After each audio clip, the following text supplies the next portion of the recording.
right, Spider Loke. Eats the deal. Man, glad to have you back. Man, I appreciate the invite, man.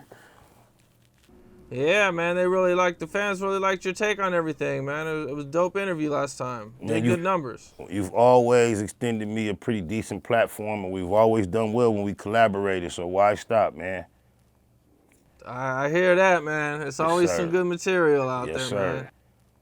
Well, I thought we would jump right into some of the biggest news coming out of LA, and that would be the PnB rock situation that I know happened in an area you're real familiar with. I don't know exactly how close you grew up there, but I know it's somewhere in that area that you grew up. So what all did you think about everything, when you first seen it? Well, I'm glad you phrased the question in that phrase, because when I did my reaction to the incident, I titled my video that he lost his life in my backyard.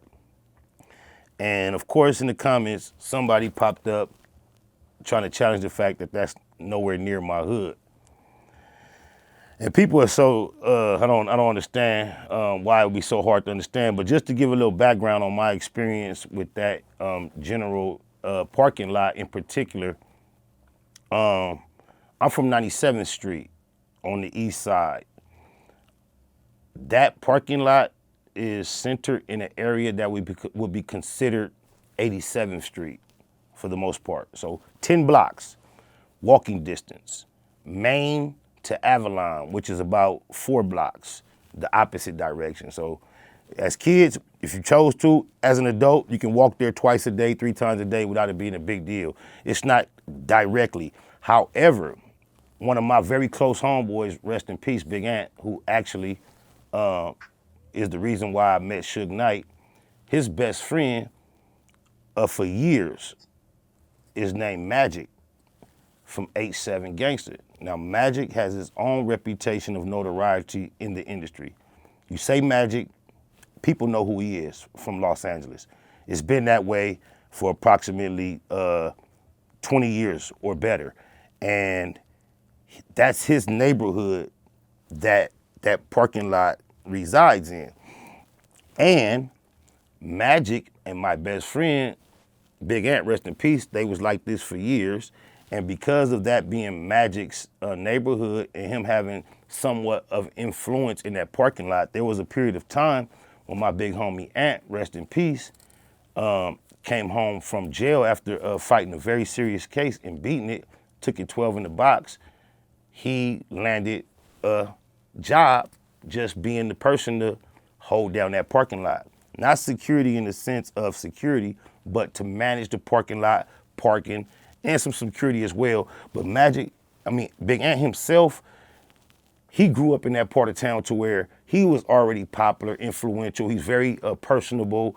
As patrons come to the restaurant, he's the type of person that grabbed the door for the women. How you doing, ma'am? He's very respectful. He was tall, big, and strong. In stature, Magic is a lot smaller. So even as they were best friends moving around the industry, it was kind of a good pair. It was like The Rock, Dwayne Johnson, and Kevin Hart. My big homie, Big Ant, and then Magic is the smaller frame, more into the industry than my homie, but they used to move around together. And there was a day when I got a phone call from my homie Big Ant saying, Suge Knight want to meet you. And this was a meeting that Magic and Suge Knight were having together. Magic and Big Ant were having together with Suge Knight. Now, I tell you all that to tell you this. When my big homie Ant, rest in peace, had his tenure of being the manager of that parking lot for quite a few years, it was in my regular, every other day, sometimes 2 days in a row. Maybe I haven't been there in 2 weeks, and then I come back. But for a few years, multiple times a week, that was the hangout for me, because Big Ant, we was tight like that. Plus, every 2 hours, he finna come out with a big-ass carton of free wings. You feel me? We drinking sunrises, sunsets. I wasn't trying to act like I ran that area as far as I regulated it. Niggas bow down to me over there, none of that. All I'm saying is I have spent an enormous amount of accumulated hours just hanging in that parking lot. I know all the back cutways through the alley, the parking lot he parked in. I know every in and out of every ins and out of Roscoe's. I actually got my very first manicure in that parking lot. There used to be a nail shop upstairs. My big homie Day Day, rest in peace, from Q102, he took me up in there to get a manicure. So all I was stating when I called it my backyard is I am extremely, extremely familiar. If you think I'm lying, all you gotta do is find anybody from A7 Gangster and ask them, am I lying? Even those from A7 Gangster that don't know me and have never seen me in that parking lot, if you ask them, it's gonna be easily confirmed. That's not even a brag. It's just something coincidental, ironic. Without this incident happening in that parking lot, there would be no reason for anybody to challenge whether or not that was true. It's just a parking lot that I used to fuck around with in a lot. However, the fact that he lost his life there, and I chose to share how familiar I am with that parking lot. To some people, it seems like I'm clout chasing. Guess what? Haven't spent as much accumulated time just sitting still, but I am as just familiar, or even more familiar with the Tams parking lot where Terry Carter lost his life and where Suge lost his case. That's just the irony of my life. I have it documented. Rest in peace, Gonzo. Shortly before he died, we was having an exchange, and you'll see before he passed how familiar I was going on Crenshaw and Slauson. Into that parking lot, I went live on some looking for Gonzo, and I just now noticing while I'm talking to you the irony of my familiarity with all three of those parking lots. The one on Rosecrans Central, Crenshaw and Slauson, Manchester and Maine are all parking lots very, very, very, very, very, very familiar to my life and experience in South Central and Compton. No lie, no extras, facts. Shout out to Hootie. Like right there, like on the Deuce line, that's the Deuce line where the Tams is. If you cross that street, it's a legendary home right there with a garage that, like everybody know, my children not only have lived on that street, if the first street that you make a left on, forget the name of it, they lived on that street. Shout out to Face from Elm. I remember Cuz used to stay over there.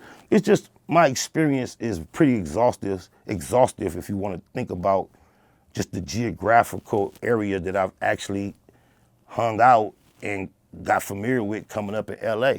And it's just like that, bro.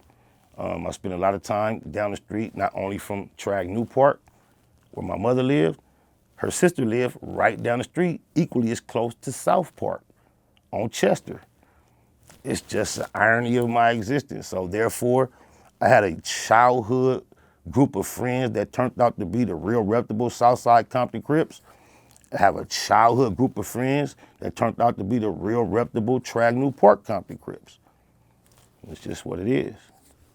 Growing up in that area, out here, I'm out of Rialto, and there's certain places, that have a bad reputation, like certain liquor stores. It's like, a lot of people have been killed at certain places. What was the reputation of this Roscoe's? Did it have like a reputation for being a rowdy place? Only in light if you want to compare it to the rest. It's not rowdy in the sense of it stands out in comparison to the rest of the area that it's in. It's typically viewed as the least desirable Roscoe's to go to. However, people don't typically feel, ooh, I can't go over there. It's just like most people don't patronize that area when they go to eat, Roscoe's included. But someone that's familiar with that area in general and had a taste for Roscoe's, it's not like they were scared to go up there.